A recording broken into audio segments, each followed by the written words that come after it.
คันบ่เฮ็ดเบิ่งมันก็บ่ฮู้ว่ามันสิได้กินหรือว่าสิดีหรือเสียงใดก็บ่ฮู้ต้องลองเอาไว้เกษียณก็เฮ็ดได้ล่ะเพราะว่ามันเฮ็ดอยู่กับที่ปลูกหลายๆอย่างนี่ล่ะอย่าปลูกอย่างเดียวปลูกนั่นปลูกนี่แหน่ปลูกนั่นปลูกนี่แหน่ตัวใดมันสิดีตัวใดมันสิได้กินตัวใดสิได้ฮู้นะทดลองเอาของนี่มันได้กินก็เหลือกินก็เหลือได้ขายก็พอได้ใช้ได้สอยอยู่ดอกค่าพื้นค่าไฟก็ได้ครับผมก็ถือว่ามีความสุขบั้นปลายชีวิตเอา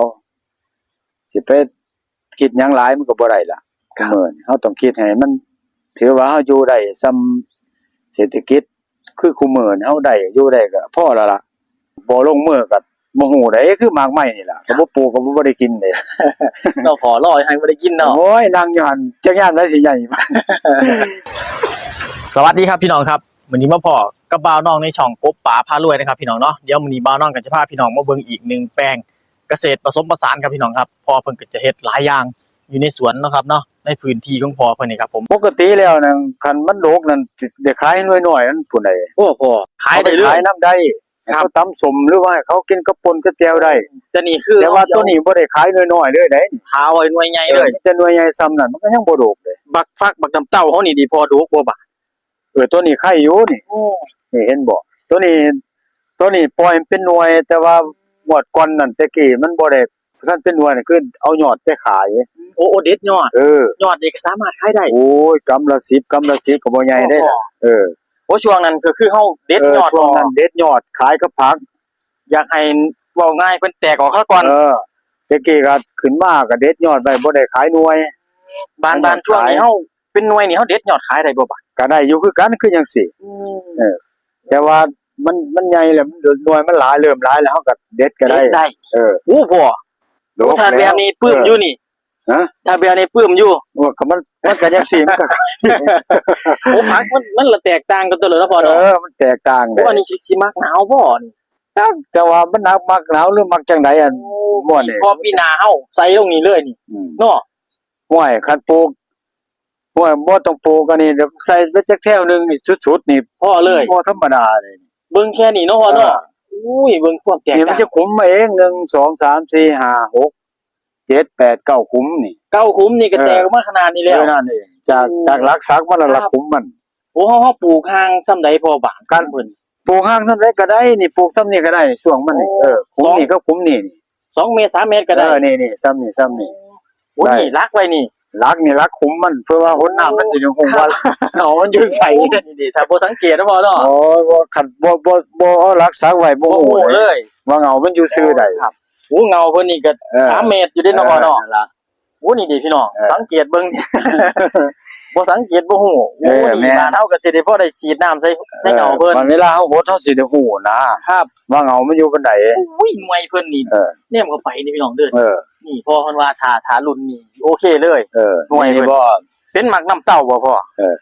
เป็นบางนาราแบบโอ้หน่วยใหญ่ๆนี่หน่วยแก่มันโอ้นี่หน่วยแก่นี่มันพิกายเด้นี่ไปปลูกได้มันบ่นี่มันพิกายปลูกพิกายเอาขึ้นไว้จักสั่นเดี๋ยวเอาไปปลูกได้อยู่บ่จังซี่มันอาจสิบ่ออกดอกแต่พิกายมันแต่ปีกายต้องเอาเนี่ยปีนี้ไปปลูกโอ้เฮาต้องเอาปีใหม่ไปปลูกคือมื้อนี้มันเอามาปลูกปีนี้แต่ว่าปีนี้ต้องเอาปีหน้าต้องเอาตัวนี้ไปปลูกปีหน้าจังซี่นะต้องสลับแต่ละปีไปแต่สลับแต่ละ2ปีบ่ได้แม่นมัน2ปีมันอาจสิบ่เต็ม100มันอาจสิเน่าครับตัวนี้เนี่ยมันดีจังนึงคันปลูกหลายมันก็ขายยอดครับคันสมมุติว่าจะขายหน่วยเฮาก็ปล่อยไว้จังซี่ล่ะปล่อยไว้ให้มันหน่วยมันใหญ่จังซี่ได้ทั้งหน่วยได้ทั้งยอดเลยทุกคนนี่ก็ขายยอดครับคันแม่นบ่ขายยอดเครื่องเต็มที่เต็มเบิดเลยเต็มเบิดเลยเบิ่งพี่น้องนี่ขายยอดก่อนบาทนี่กับบาทนี่กับบาทรุ่นนี้ว่าสิไว้ถ้าขายหน่วยมันโอ้ปลูกนี่ดีแฮงได้ขายฮอดยอดเอาขายยอดก่อนตัวนี้ขายยอดแล้วบาทเฮาก็จังไว้จะขายหน่วยมันครับขายยอดโอ้จังสิเด็ดเลยเด็ดโอ้เด็ดประมาณนี้บ่พอบาทก็นั่นล่ะบ้านถ้าเฮาสิขายยอดเฮาก็สิได้หน่วยนี้บ่ตะกี้มันก็มันบ่ทันมียอดมันบ่ทันมีหน่วยครับต้องเลยขายยอดได้บาทนี่มันต้นมันแก่แล้วมันเริ่มสิเป็นหน่วยเฮาถาหน่วยเพิ่นบาทหาหน่วยไปขายบาทครับผมแต่ตะกี้มันบ่ทันแก่มันก็บ่ทันจอหน่วยมันก็มีแต่ยอดเอายอดอย่างเดียวเลยบาทแทงเด็ดแทงแตกไว้เด็ดมันก็แตกเลยอันว่านี่มันปลูกง่ายก็บื้อพุ่นแล้ว ทดลองมึงแล้ว ก็ไม่แน่น เพราะว่าสวนพ่อนี่ผมสังเกตเบิ่งหม่องนี้เนาะ เออ เทิงข้าวโพด เออ เทิงบักอื้อ เออ นี่ปีนี้มาลองเบิ่งแล้ว ได้ลองเบิ่งแล้วว่ามันสิแต่ว่า แล้วเนาะพ่อเนาะงามแห้ง แต่ว่าแล้วตั้งแต่แต่ละปีว่าสิปีนี้ว่าสิบ่ปลูกได้บักแตงว่าสิปลูกโคตรแต่มันหั่น ทดลองเบิ่ง ทดลองเบิ่งว่าบักแตงนี่มันสิคือบ่ ครับ มันก็อยู่กับเข้าทดลองเบิ่งคือกัน บานมันก็คืออยู่แต่ว่าเฮาพัดบักแตงแนมนี่มันได้ฉีดยาดูบ่ฉีดบ่เห็นบ่เพียลงไปก็คือจบเลยบ่ได้กิน ครับ อันนี้เด้พ่อบาน ตัวนี้บ่จำเป็น แม่นบ่ แม่น ปล่อยไปเลย ก็ใส่ปุ๋ยสิฝุ่นหดอย่างเดียว แล้วเลย แล้ว โอ้ ม่วนนี้สิบ่เปลืองยาฉีด ครับ บ่ได้ฉีดยา อันนี้บ่ได้เลย บ่ตัวนี้บ่อีหลีหรอกบ่ได้ จนเอานำบ่ทันเลย บ่แล้วปล่อยเลยมาที่แรกก็ขึ้นมาอยู่พอถ้าเริ่มจอหน่วยมันก็เริ่มลงเลยนะเริ่มลงมาบานกับตัวนี้ก็ถอนไว้กินจังได๋ก็กินถอนบ่ได้ก็กินบ่ได้ก็แล้วขี้คร้านฉีดยาแล้วว่าเอายามาฉีดมันก็ยามันแพงบ่หยังดอก ครับ ของปลูกกิน แต่ว่าคันปลูกยามนั้นบ่ได้ฉีดได้บาดยามมันสิลงหน้ายกล่อง ถ้าลงหน้านี่คือบ่ได้ บ่ได้ฉีดหยังเลย นี่แหวกล่องแล้วก็พ่นใส่ปุ๋ยใส่กบเขาแล้วเสียบในบาด บ่ได้ฉีดหยังทั้งสิ้นเลย หน่วยจนได้ไถถิ่น โอ้มันแตกต่างกัน มันแตกมันเป็นดีอยู่แต่ว่ามันผิดตอนนั้นมันบักเสียนดินมันมี โอ้ ตอนนี้มันเฮ็ดยากบักเสียนดินมันบ่มี ตอนนั้นได้ห้องได้ โอ้มันก็เลยกลายเป็นนาฝนเฮ็ดและง่ายบ่พ่อ เฮ็ดง่ายดูแลเสียน แต่ว่าดูแลเสียนตัวนั้น โอ้ บ่ได้ฉีดยาแต่ว่าต้องหาในห้องหน่วย ถ้านานี่บ่เป็นหยังเลย ขนาดนี้หน่วยบ่เป็นหยังเลยเนี่ยเห็นบ่ ทดลองมึงแล้ว บ่เป็นหยังแต่ว่าหั่งบ่ทนฉีดยาเที่ย ได้หนึ่งเสียหนึ่ง เสียหนึ่ง โอ้ ขนาดนั้นเที่ยบ่ได้ฉีดยาบ่ได้ฉีด ครับ แต่ว่านี่คันมันเริ่มสิสุกคือว่าเริ่มมันสิเพิ่มคือจังซี่นี่ต้องหาแนวมาห้อง โอ้ต้องห้อง คันอยากห้องหลายก็คือห้องเบิดคันห้องบ่หลายก็เลือกห้องเอา ครับ จังซั่น บานมันโดกหลายก็บ่ฮู้ว่าสิ โดกหลายก็บ่ห้องเอาเบิดแล้ว บ่พอ เอาตัวใดมันพอห้องดิที่ว่าศาสตร์ยาง ครับ ปีปลูกเอาประมาห้องน่ะศาสตร์ยางเบิดผืนหนึงพุ่นเด้ โอ้สาดมาตัดใส่นี่ ตัด ครับ ตัดห้องก้นมันนี่ ซะซั่นก็สิบ่ได้กิน จังซั่นบ่ได้เพิ่นตัวสอดใส่ตัวนั้น เสียดินหลายแห้ง เสียนดินนี่จังหลายอะเนี่ยนะมันไก่โพ่นนะนี่มันไก่โพ่นเพราะว่ายามนี้มันหลบไปอยู่น้ำโพ่น จอหน่วยขึ้นเลยบ่พอป่ะ มันเหิมบ่ได้ก็ว่าพอกระจานี่มันสอดใส่ก้นมันเลย แห้งเลย เน่าได้บาดก็มันได้จ่อเข้าไปจักคานี่ ครับ เน่าถิ่มไปซื่อ ครับกลายเป็นหน่วยเนาถิ่มไปเลย ๆมันบ่ได้กินเลยครับมาห้องบ่ได้กินเลยเบิดชื่อไว้ซั่นนะก็มันสอดใส่ ครับ ตัวนั้นยากจังหนึงอีกเห็นบ่ แตก ว่า ต่างกัน แตกต่างหรือว่าทั้งอื่นเขาเจ้าสิบ่มีแต่ว่าอยู่นี่มันเฮ็ดบ่ได้คันบ่ห้องกินเดานี่เบิ่งแต่บ่ได้ปลูกหลายงานนี่ได้ห้องเขาเป็นบางอย่างเป็นบางหน่วยเด้ ครับ บ่ได้ห้องเบิด แถวของเฮานี่แสดงว่าเสียนดินหลาย เสียนดินหลาย บ้านนี้ผัดออกหน่วยบ่หลายผัดบ่มีเสียนดิน บ่ บัด เพราะว่าหน้าแล้งบ่มีเด้ หน้าแรงบ่มีเสียน บ่ ถ้าหน้าฝน หน้าฝนมันเริ่มมา หน้าแล้งนี่มันสิลบไปอยู่จังซั่นล่ะอยู่ในพ่น โอ้เขาโค่นไว้ก่อน เขาไปหาหม่องมันซุ่มพวกนี้มันมักซุ่ม มักซุ่ม แต่ว่าขนาดดินอื่นมันมาโลด มาเลย ลงมา เต็ม โอ้ยแท่งแม่นแต่ใดหน่วยใดหน่วยนั้นเด้อทำมาได้จ่อแต่ว่าหนานั้นตัดสาดเป็นผืนพุ่นแล้ว หลงเลย เอามาห้องก้นไว้คันมันบ่ถึงดินน่ะยัง นี่เด้คอหน่วยโอ้ยเบิ่งเนาะ หน่วยกันอันตัวใดมันแบบว่าหัวเขามันเป็นนี่มันก็สิรุ่นนี้แหล้ว สิเลี้ยงดัดฟ้าจังซี่เลย เรื่องแหลฟาดเห็นบ่ ถ้าออกหน่วยหลายก็เป็นตะเบิงนี่เนาะพ่อเนาะ อันตัวนี้มันดำกับตัวนี้มันคันมันแห้งจังซี่ได้สุก โอ้ อันตัวนี้มันแห้งเลย เบิ่งจังซั่นเลย ปักแป้งนี่ต้องเบิ่งมือมันตัวนี้ เบิ่งมือ นกขวด มือแรก นี่มือนกขวดนั่น ครับ นี่คันมือตัวนี้เหี่ยวหรือว่ามันแห้งเข้าไปคือคันมันแห้งจังซี่แล้วสุก เลย หรือว่าให้ปลายมือมันนี่มันบ่ถึงจำก็ให้มันอยู่จักเครื่องนี่สุก เบิ่งเข้าตะเบิ่งซั่นเลย ครับ บ่แม่นว่าด้วยใหญ่ๆจังซั่น เอาไปเลย เอาไปเลยบ่ได้ ต้องเบิ่งนำ คือจังซั่นนี่ๆกันตัวนี้มันแห้งแล้วซั่นถ้ามันไหม้ลงนี่ปิดไปโลด ครับโอ้ได้แล้ว คานี่ก็ได้ โอ้ยังอยู่หน่อยนี่ ตัวนี้ถ้ามันไหม้หมดคานี่ ปิดได้เลย โอ้วิธีเบิ่ง เบิ่งบักแตงโม เบิ่ ต้อง ง เบิ่ง เนาะ เขาเอิ้นเบิ่งเถามัน โอ้เท้าที่แรกมันออกมา เถาเลยขวนมันน่ะล่ะ ครับย่อเข้า คันมันบ่แม่นมันหยอมันใหม่มันแห้งนะให้มันแห้งมามันบ่แห้งจำกันมันแห้งอยู่คานี่ จำนั่นปิด ติดได้ ตัวนี้ก็คือเอาเปิดเอาไปก็บ่แดง ว้ายบ่ฮอดพ่อตำส้มเด้ล่ะเขาเบิ่งขวนมันจัง แต ซั่น ก ล่ะ ต่างกันเนาะพ่อเนาะโอ้งามแฮงตัวนี้เป็นบักแตงอันนี้ อั สานร นี้ พั คื ด อกันน่ะล่ะ โอ้แตงไทย แตงไทย ครับ ปลูกมันนี่เพราะว่ามันบ่ได้ปลูกหันก็เลยมาปลูกนี่ ครับ เลาะๆน้ำไว้เบิ่งว่า ก็เลยปลูกไว้ ครับผม แต่ว่า นี่นะครับ จั พี่ ง น้อง ว่า ครับ บ่ค่อยเป็นหน่วยจังว่ามันบ่ค่อยจะปลื้ม คือของพ่อเพิ่นเฮ็ดนี่ก็ทดลองเบิ่ง แม่ ทุกอย่างอยู่ในนี่เลยเนาะพ่อเนาะ แม่น ตัวนี้เฮาจงไว้ถ้าปลูกข้าวโพดหรือว่าอันนี้เลย แล้วแต่สิปลูก สารพัดปลูกได้สบายเลย พี่นานว่าสิปลูกบักอืออยู่งานนี่ล่ะว่าสิปลูกบักอือไหมเพราะว่าบักอือจะหันไปหันบ่พอขาย ปีนั้นเนาะพ่อเนาะครับ คือว่าปีนี้เขาก็ต้องการหลายบาทมันได้บ่พออีกเพราะว่าบักอือนี่มันมีอยู่ช่วงเดียว ครับ คือช่วงมันแก่ก็คือจบ มันบ่คือบักน้ำบ่คือบักอันนี้ที่มันแตกแหนงออกได้ ครับ บักอือนี่คันมันแก่แล้วมันก็คือจบไปเลย จบเลย แต่ว่าตัวนั้นเพิ่นออกเรื่อย แต่ว่าหม้อนี่มันแก่ก็บ่มีหยังในหน่วยมัน แต่ว่าปง โป่ง ใส่ปุ๋ยปงมาเรื่อยเด้ แต่ว่า บักอือบ่ได้คันหน่วยแก่มันหาหลายสิตาย ความแตกต่างกันนี่แตกต่างเนาะพ่อเนาะ แตกต่าง ผักแต่ละอย่าง แม่นบ่คือกันเด้ บ่คือนี่ก็คือได้ช่วงเดียว บักอือได้ช่วงเดียว แต่ว่าเพิ่นนี่ได้ แต่ หลาย ว่า ช่วง เพิ่นนี่ได้หลายช่วง ได้หลายช่วง จากขึ้นมาเด็ดยอด เด็ดยอด ก็บ่ ได้ มี แล้ว ตายแต่ก็มาคันจะขายหน่วยก็ปล่อยไว้จัง ค ซี่ รับ เออ ได้เทิงขายยอดขายหน่วย บ้านสมมุติว่าเฮาขายหน่วยมันมาแล้วเฮาอยากได้ขายยอดมาเฮาก็ตัดเคลื่อนใหม่ให้มันแตกใหม่บาด โอ้ตัดเครื่องยาวๆนี่ออก ตัดโตนี่จงไว้จะ ครับ ประมาณจะบ่ให้มันถึงเงามันน่ะนะ แตกออกใหม่บาด มันก็แตกมาใหม่อีก ได้ขายอีก ขายอีกแล้วปุ๋ยใส่เอาเครื่องปลูก โอ้แสดงว่าเพิ่นนี่ดีกว่าหมู่เด้นี่ ดีมันเฮ็ดง่ายตัว เนา นี้ ะ บ่นำเฮ็ดง่ายกว่าม่วนอื่น เพราะว่าสิอยู่กับสวนเฮาตลอดเลยตัวนี้ แม่น คู่กับสวนไปตลอดพ่อเนาะ ก็เป็นแต่บ่อยาก คันบ่อยากคือปล่อย ครับ แต่คันอยากอยู่นั่นเอาไปเรื่อยๆก็ไปเรื่อยๆเพิ่นนี่ เพราะว่าเฮาสิมีแนวอยู่ตลอดเลย แม่น ตัวนี้สิจงไว้ตลอดเลย ถ้าสมมุติว่าเฮาเซากินเซาอยากมันแล้วเฮาสิปล่อยมันเฒ่าก็คือปล่อย ปล่อยได้เลย ปล่อยให้มันเป็นหน่วยแก่ขึ้นจังซั่น ครับจนในห้องพอปล่อยเอาไว้เฮ็ดแนวอะ ปล่อยไปเห็นแนวบาด ครับ เท่านั้นจังซั่น ครับ เอาพ่อครับบ้านนี้ครับพี่น้องผ่านไปผ่านมาอยากลงมาเล่นน้ำพอนี่มาได้เนาะ มาได้ ครับ เพราะว่ามันใกล้ทางอยู่คันจะมาเล่นก็มาเบิ่งแต่ว่ามาเบิ่งมาศึกษาก็ได้ดอกถึงว่ามันบ่แม่นยามปลูกเฮาก็จังไปปลูกกันใหม่ก็ได้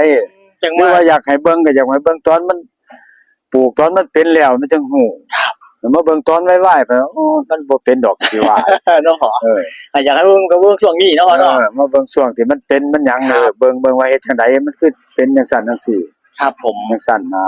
ครับมาศึกษาเบิ่งนำ มาศึกษาเบิ่งนำ จังไดแต่ของพ่อนี่พ่อก็ยังศึกษาอยู่ตลอด ศึกษาปลูกหาอยู่ตลอดเพราะว่ามันบ่ได้เป็นอันนี้นะต้องลองเอา บางปีบางเดือนก็บ่ ก็ คือ บ่ กัน คื อี อก กัน โอ้ครับ เพราะว่าคือแต่ละปีบักแตงจริงนี่มันสิออกหน่วยหลายเด้คันค่าเครือลบเป็นหน่วยโหลด โอ้มาปีนี้บ้าน ว่าปีนี้เครือหลายกว่าหน่วย มันเปลี่ยนไปอีก เปลี่ยนไปอีกจังมันเป็นจังไดเห็นบ่ว่า แต่ละปีเนาะ แต่ พ่อ ละ เนาะ ปีบ่คือกัน ครับผม เออ ตรงนี้ก็คือต้องศึกษาอยู่ตลอด ศึกษาตลอดเฮ็ดน้ำมันเบิ่งไปตลอดว่าจังได บ่ง่ายๆก็ได้เรียนรู้อยู่ในสวน เรียนรู้กับเจ้าของ ครับ คือกันกับเฮ็ดหยังคือกันล่ะก็บ่เฮ็ดของเจ้าของมันบ่ฮู้ ต้องเฮ็ดนำ เฮ็ดนํแล้วก็เฮ็ดไปนํเบิ่งไปนํว่ามันแตกต่างกันจังไดไปจังไดจัง ปี ซี่ นี้เป็นจังได๋เนาะปีหน้าเป็นจังได๋เนาะ เออ สิเอาหยังมาลงเนาะ แม่น เนาะพ่อเนาะ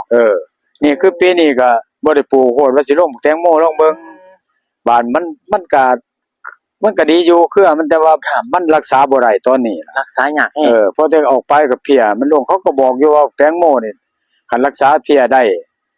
มันก็ดีอยู่เขาว่า มันหังบ่ได้ติล่ะ ครับ ก็เลยว่า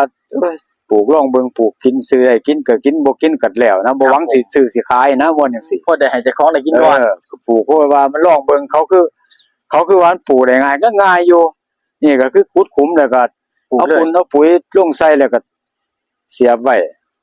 ขึ้นมาแล้วก็ 2-3 มื้อเฮาหดเทื่อนึง บัด เพราะ ง่าย ว่า มี หน้านี่มันต้องหดได้เพราะว่ามันแห้ง บัดยากไปอีกแบบนึง ก็ยากไปอีกยากในการรักษา ครับ บ่คือยามฝนได้บาด ยามฝนมันบ่ได้ยากเด้บาดยามเมาสิปลูกหน้าลงฝน ครับฝนก็ถ้าไปเบิ่งตะเสียน แม่น โอ้ยาง ถ้า เดียว แต่ซ้ำนี่ล่ะเริ่มหาแนวห้องแล้วล่ะ ครับ นี่ซ้ำนี่เริ่มหาแนวมาสิมาไว้ห้อง ช่วงนั้นเฮาฮู้เลย ฮู้เลยเพราะว่าบักแตงเริ่มสิเฮิมนี่มันสิเริ่มสิจ่อ เฮาต้องห้อง ต้องห้อง กลายเป็น แต่น้อยๆซ้ำนี่บ่เป็นหยังเด้นี่ บ่เป็นหยัง หน่วยซ้ำนี่บ่เป็นหยังนี่ โอ้เสยเลย นี่ซ้ำนี่บ่ทันฮู้ว่าสินี่ดอกนี่ละเริ่มมันสิซ้ำนี่กับสิซ้ำนั่นซ้ำนั่น บ้านเฮาฮู้แล้วเฮาต้องห้องไว้ก่อนเลย บ้านนี่สมมุติว่าคันฮู้ว่าซ้ำนี่แหละรุ่นนี้ก็ต้องห้องไว้บัด ครับ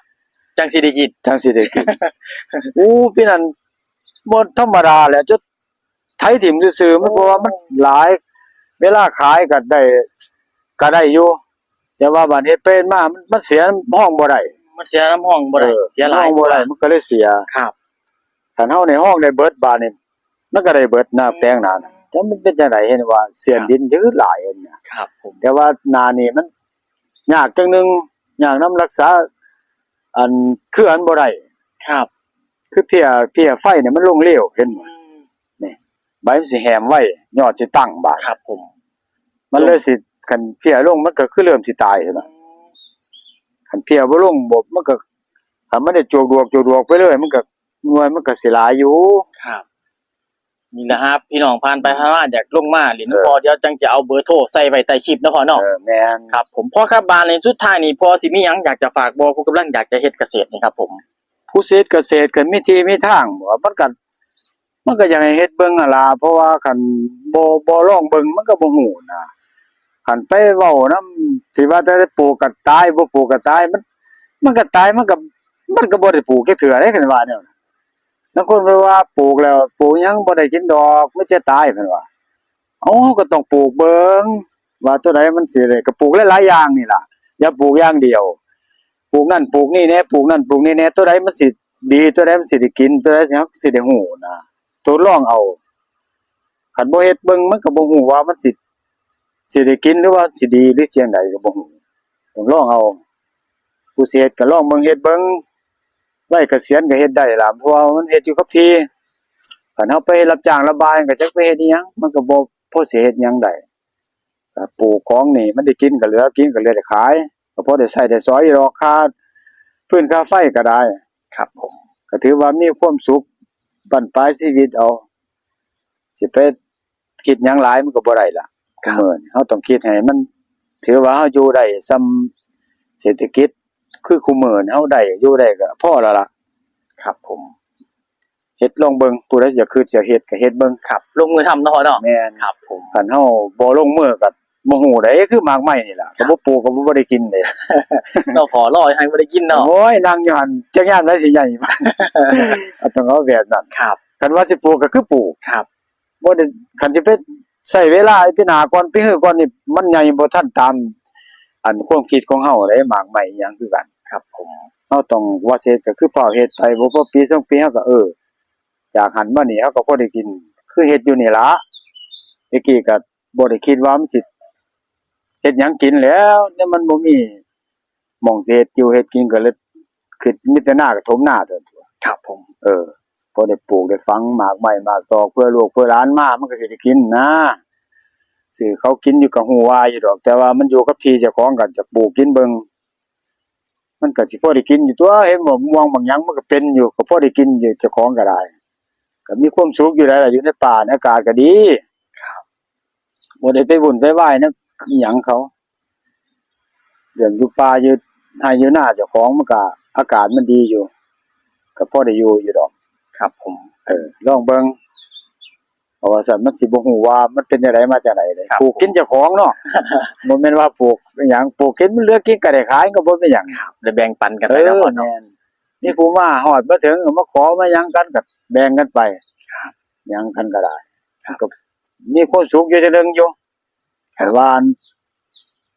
มันปลูกแล้วมันบ่มีความสุขหรือว่ามันทุกข์ใจเจ้าของก็บ่เฮ็ดแหล้วเนาะ เนาะพ่อต้องมักเนาะพ่อเนาะ แม่น ครับนี่แหละครับพี่น้องครับบ้านนอนกับพาพี่น้องมาเล่นน้ำพอไปแล้วก็ได้ความรู้หลายๆอย่างไปฝากไปตอนพี่น้องนะครับเนาะก็ขอบคุณพอหลายๆครับเนาะที่ให้ส้มสวนขอบคุณครับครับผมก็อย่าลืมในช่องกบป๋าพารวยด้วยครับเด้อกดไลค์กดแชร์กดติดตามบ้านนอนนะครับผมเพื่อเป็นกำลังใจเนาะบ้านนอนก็เฮ็ดคลิปพี่น้องมีไว้คลิปนี้ก็สวัสดีครับ